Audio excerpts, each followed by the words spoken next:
மகத்தானவன் மனிதானே மகத்தானவன் மனிதானே மகத்தானவன். நண்பர்கள் அனைவருக்கும் வணக்கம். பதிவுக்கு போகிறதுக்கு முன்னாடி இது வரைக்கும் நம்ம சேனல் சப்ஸ்கிரைப் பண்ணலைன்னா சப்ஸ்கிரைப் பண்ணி சப்போர்ட் பண்ணுங்க. திமுக ஒரு பதட்டத்தோடவே இருக்கு. ஏன்னா நேற்று எடப்பாடி பழனிசாமி அவர்கள் டெல்லிக்கு போயிட்டு வந்தார். அப்புறம் அன்புமணி ராமதாஸ், டிடிவி தினகரன் அவர்கள்லாம் டெல்லிக்கு அடுத்தடுத்து போயிட்டு இருக்காங்க. டிடிவி தினகரன் அவர்கள் இன்னைக்கு டெல்லியில் பத்திரிகையாளர் சந்திப்பில் ஒரே விஷயத்த சொல்லிட்டாரு. எந்த மாதிரி நீங்கள் சந்திப்பு அப்படின்னு கேட்கும்போது எல்லாம் தேர்தல் வியூகம் பற்றி நாங்கள் பேசினோம் அப்படின்னு. எந்த மாதிரி வியூகம் அப்படின்னு கேட்கும்போது அதெல்லாம் நீங்கள் களத்தில் பாருங்க அப்படின்னு கடந்து போயிட்டாரு.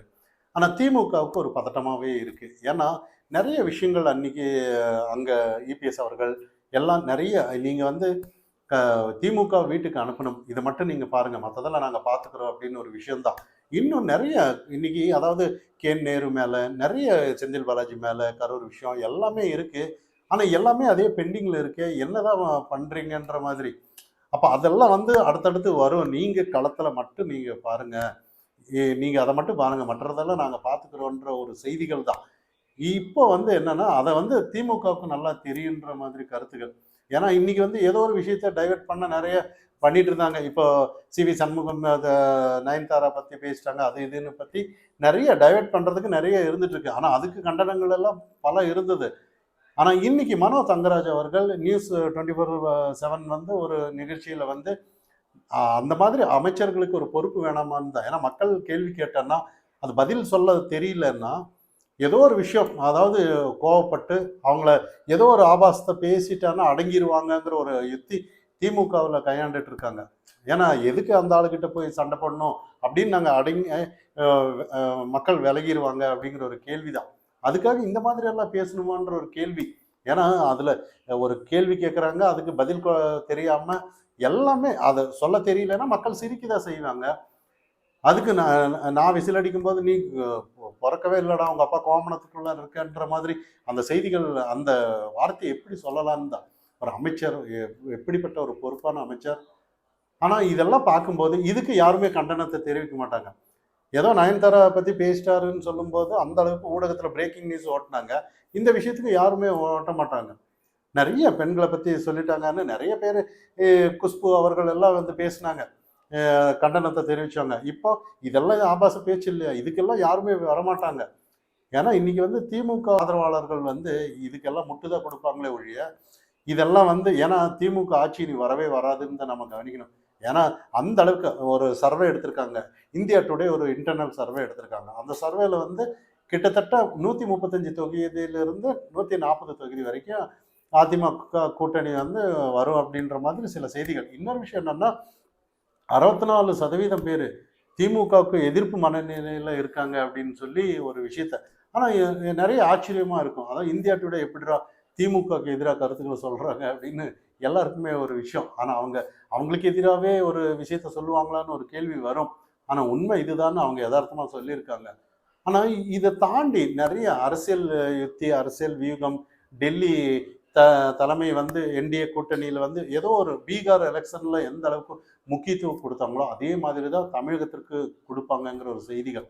ஏன்னா இன்னைக்கு வந்து ஆர்எஸ்எஸ் தொண்டர்கள் எல்லாம் மற்ற மாநிலத்திலிருந்து நிறைய பேர் இங்கே வருவாங்க, களத்தில் நிற்பாங்கங்கிற செய்திகள் இங்கே வருது. இன்னொரு விஷயம் என்னன்னா, என்டிஏ கூட்டணி ஒரு பக்கம், அதாவது டிவிகே வந்து ஏதோ அழைப்பு விடுத்திருக்காங்கங்கிற செய்தி நிஜதான்ற மாதிரி செய்திகள் வருது. ஏன்னா திமுக வீழ்த்தணும்னா கண்டிப்பாக நீங்கள் வந்தானா ஈஸியாக இருக்குன்ற மாதிரி. ஏன்னா தனித்து நின்னா நீ உங்களுக்கு வந்து ஓட்டு பிரியறதுக்கு வாய்ப்பு இருக்குது அப்படின்ற செய்திகள் இங்கே இருக்குது. ஆனால் இது உண்மையிலேயே என்டிஏ தரப்பில் வந்து பேசப்பட்டிருக்கிறதா சில செய்திகள். ஆனால் விஜய் அவர்களோட கணக்கு, ராகுல் காந்தி அவர்களோட கணக்கு வந்து 2029, அதாவது பாராளுமன்றத்தை நோக்கி தான் இன்னைக்கு அவங்களோட அரசியல் நிலைப்பாடு இருக்குன்ற மாதிரி செய்திகள்.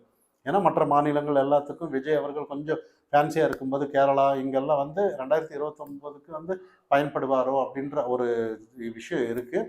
இன்னொரு விஷயம், இதுக்கு முன்னாடியே அதாவது என்டிஏ இங்கே தமிழகத்தில் வந்து அண்ணாமலை அவர்கள் வந்து இப்போ எல்லாம் முக்கியம் இல்லை, 2029க்கு தான் முக்கியம் அப்படின்ற செய்திகள் வந்தது. ஏன்னா அப்போ தான் பெரிய லெவலில் வந்து முன்னெடுத்து நம்ம தமிழகத்தை நம்ம ஒரு முதலமைச்சர் கேண்டிடேட் வர்ற அளவுக்கு எதிர்கட்சி ரேஞ்சுக்கு நம்ம எடுத்துகிட்டு வரணுன்ற ஒரு வியூகம் இருந்ததா நம்ம இதுக்கு முன்னாடியே பேசியிருந்தோம். இந்த தேர்தல் முக்கியம் இல்லை அப்படின்ற மாதிரி நிறைய செய்திகள். ஆனால் இப்பவும் கூட நிறைய இன்னைக்கு பாஜக அவர்கள் வந்து நிறைய தொகுதிகள் கிட்டத்தட்ட 31 தொகுதி நிறைய தொகுதிகள் கேட்டதா 31 தொகுதிக்கு அக்செப்ட் பண்றதா சில செய்திகள். இன்னும் நிறைய கட்சிகள் வந்து பாஜக சின்னத்திலேயே போட்டியிடுறதா, அதாவது ஐஜேகே, ஃபார்வர்ட் பிளாக், புதிய தமிழகம், பெருந்தலைவர் மக்கள் கட்சி, புதிய நீதி கட்சி, தமமுக, இதெல்லாம் வந்து தாமரை சின்னத்தில் போட்டியிடுறதா சில செய்திகள். இதை தான் அடுத்து அமமுக, இன்னி தமிழ் மாநில காங்கிரஸ், பாமக, இவங்க எல்லாம் வந்து ஒரு நல்ல வலிமையா இருக்கு அங்கங்கிறத நம்மளோட பார்வை. ஏன்னா அன்புமணி ராமதாஸ் அவர்கள் இதுக்கு முன்னாடி மோடி அவர்கள் வரும்போதெல்லாம் அவரோட ஸ்பீச் எல்லாம் அந்த அளவுக்கு எதிர்ப்பு மனநிலை இருந்தது திமுகவுக்கு எதிராக. ஆனா ஏதோ ஒரு எல்லாருமே ஒரு ஒற்றுமையா செயல்படணுங்கிறதுல தெளிவா இருக்காங்க. இவங்களுக்குள்ளார இருக்கிற பிரச்சனை இப்போ வந்து சசிகலா அவர்கள் புதிய கட்சி தொடங்கியிருக்காங்க, அவங்களால ஏதாவது தொந்தரவு வந்துடக்கூடாது. இன்னும் பாமகவில் ராமதாஸ் அவர்களால் ஏதாவது ஒரு தொந்தரவு வந்துடக்கூடாது. ஏன்னா திமுக அதை தான் இன்னைக்கு நரேட்டிவ் பண்ண முயற்சி செஞ்சுட்டு இருக்காங்க. இதெல்லாம் எதுவுமே வராத அளவுக்கு நீங்க ஒற்றுமையா இருக்கணும் அப்படிங்கிற ஒரு விஷயத்த வந்து அமித்ஷா அவர்கள் தெளிவுபடுத்தி இருக்கிறதா சில செய்திகள். ஏன்னா இங்க வந்து ஏதோ ஒரு விஷயத்துல நம்ம சந்தேகம் வரும் தானே. இப்போ வந்து நிறைய தொகுதியில் இதுக்கு முன்னாடியே, அதாவது பாஜக நின்ன இடத்துல வந்து அதிமுக ஓட்டு எல்லாம் கொஞ்சம் குறையுன்ற மாதிரி, அதே அதிமுக இருக்கிற இடத்துல வந்து பாஜக ஆதரவாளர்கள் கொஞ்சம் ஓட்டு குறைக்கிற மாதிரி நிறைய அரசியல் உள்ளுக்குள்ளார நிறைய உட்கட்சி பூசல் நிறைய இருக்குன்ற மாதிரி நாடாளுமன்றத்துல எல்லாம் நம்ம பேசியிருந்தோம். ஆனா அந்த மாதிரி எதுவுமே இருக்கக்கூடாது. நீங்க என்ன, அதாவது 2026 தேர்தலுக்கு வந்து உங்களுக்கு என்ன வேணும்னாலும் நாங்க பண்றோம் மத்திய அரசாங்கத்துல இருந்து. ஆனா நீங்க இந்த விஷயத்த திமுக மட்டும் அடுத்தது வரவே கூடாது, அந்த நிலைப்பாட்டுல நீங்க மாறிடாதீங்க அப்படிங்கிற செய்திகள் அமித்ஷா கடுமையா சொல்லியிருக்கிறாருன்ற மாதிரி சில செய்திகள் இங்க உலா வருது. இதெல்லாம் தாண்டி இன்னைக்கு வந்து திமுகவுக்கு ஒரு பயம் இருந்துட்டே இருக்கு. ஏன்னா திமுகவில் உட்கட்சி பூசல் அதிகமா இருந்துட்டு இருக்கு. வேல்முருகன் அவர்கள் வாழ்வு உரிமை கட்சி அவங்கெல்லாம் விலகிறதா சில செய்திகள். விசிக இன்னும் எந்த ஒரு நிலைப்பாடும் எடுக்கலன்ற மாதிரி 10 தொகுதிகள் வேணும் எங்களுக்கு, அப்படி கூடுதலா வேணும், அப்படி எல்லாம் இல்லைன்னா ஏதோ ஒரு பிரச்சனை வரும்ன்ற மாதிரி. ஆனா வெளியில இதெல்லாம் யாருமே பேச மாட்டாங்க. இன்னைக்கு எல்லாம் மைக்கு நீட்டுறவங்க எல்லாம் டெல்லியில என்ன பேசுனாங்க ஏது பேசுனாங்க அதை தான் ஒட்டு கேட்டுட்டு இருக்காங்களே ஒழிய, இங்க இந்த ஆபாச பேச்சாளர்கள் எல்லாம் இருக்காங்க பாருங்க, மனோ தங்கராஜன் மாதிரி, இன்னி நிறைய இதெல்லாம் பத்தி எதுவுமே மீடியாங்கெல்லாம் பேச மாட்டாங்க. ஏன்னா இன்னைக்கு வந்து திமுகவோட ஸ்ட்ராட்டஜியே இதுதான். ஊடகம் இருக்குங்கிற ஒரு தைரியத்தை வச்சுதான் நம்மள பிரச்சனை எதுவுமே பேசிடக்கூடாது, அடுத்தவங்க பிரச்சனை என்ன இருந்தாலும் ஒட்டு கேட்டாவது என்ன எதுன்னா தெரிஞ்சிருங்கப்பா அப்படின்னு சொல்லி முழு நேர பணியா இன்னைக்கு பயணித்துட்டு இருக்காங்க. இதுதான் நம்ம போன பதிவிலே பேசியிருந்தோம், ஊடகத்தை எப்படிடா கையாளுவாங்க இந்த அதிமுக என்டிஏ கூட்டணியில எதிர்கட்சி வரிசையில் இருக்கிறவங்க அப்படின்னு.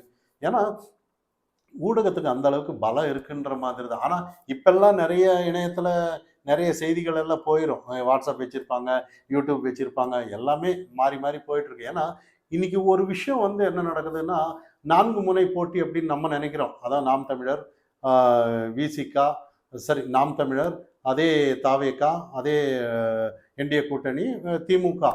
ஆனாலும் நாம் தமிழர் நிலைப்பாடெல்லாம் எப்படி இருக்குன்னு யாருக்குமே புரியாது. ஏன்னா அவங்க வந்து திமுக எதிர்ப்புல தான் இருக்கணும்னு நம்ம கவனிக்கணும். ஆனா இவங்களோட நிலைப்பாடு திமுக எதிர்ப்புல இருக்காங்கிறது சந்தேகம் இன்னைக்கு. ஏன்னா இன்னைக்கு தாவேக முழு நேரம் எதிர்த்துட்டு இருக்காங்க. அதே திமுக என்ன சில நிலைப்பாடு இருக்கு பாருங்க, அதாவது அதிமுக குற்றம் சுமத்துறாங்களோ அதே நிலைப்பாடுல வந்து அதிமுகவை அவங்க குற்றம் சுமத்துறதெல்லாம் நம்ம கவனிக்கலாம். இப்போ உதாரணமா பொள்ளாச்சி விஷயத்துல வந்து அதிமுக தான் காரணம்ன்ற மாதிரி ஒரு நிலைப்பாடு திமுக எடுத்தாங்க. ஆனா அதே நிறைய இந்த நாம் தமிழர் கட்சியில் அங்கங்க சில விஷயங்கள் நடந்தது, அதுக்கெல்லாமும் நாம் தமிழர் தான் பொறுப்பான்ற மாதிரி நிறைய அதிமுக தரப்புல கேள்வி கேட்டுட்டு இருக்காங்க. அப்போ இந்த இடத்துல வந்து அதிமுகவுக்கும் நாம் தமிழருக்கும் சண்டை ஏன் வருதுங்கிறது நம்ம கூர்ந்து கவனிக்கணும். ஏன்னா நாம் தமிழரோட கட்சி நிலைப்பாடு வந்து ஒரு கேள்விக்குறிதான் இன்னைக்கு. ஏன்னா அவங்க ஆட்சிக்காக தான் வர்றாங்களா, இல்லை இங்க ஏதோ ஒரு விஷயத்த எதிர்க்கிறதுக்கு தான். ஏன்னா திமுகவை எதிர்க்கிறதா கொள்கை எதிரின்னு அவங்க சொல்லுவாங்க. ஆனா இன்னைக்கு வந்து களத்துல வர்றதுக்கு முன்னாடியே இந்த டிவிக்கு வந்து இல்லம் பண்ணணும்னு சொல்லுவாங்க. ஆனா அவங்க களத்திலே வரல, ஆனா எதுவுமே பண்ணல, அவங்க வரவே இல்லை. வர்றதுக்கு முன்னாடியே இவங்க ஒழிக்கணுமாமா. வந்த திமுகவை என்ன பண்ணணும்னே கேள்விக்குறியில இருக்கு. ஆனா இவங்க வர்றதுக்கு முன்னாடி இவங்க எதிர்க்கிறாங்களாமா. அப்போ இந்த இடத்துல வந்து நிறைய கேள்விகள் வருது. அதனாலதான் இன்னைக்கு வந்து நாம் தமிழர் கட்சி எல்லாம் அவங்களோட நிலைப்பாடு என்னன்னு அவங்களுக்கே தெரியாது. தொண்டர்கள் எல்லாம் ஒரு ஆவேசமா பேசுவாங்க.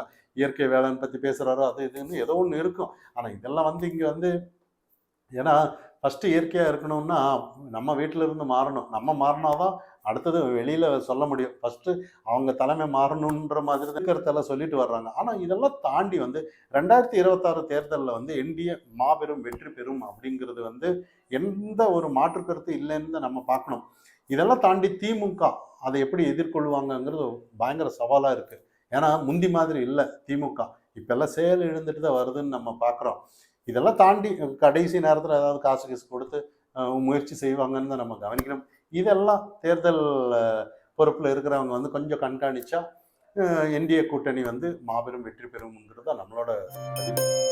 மனிதானி மகத்தானவன் மனிதானி மகத்தான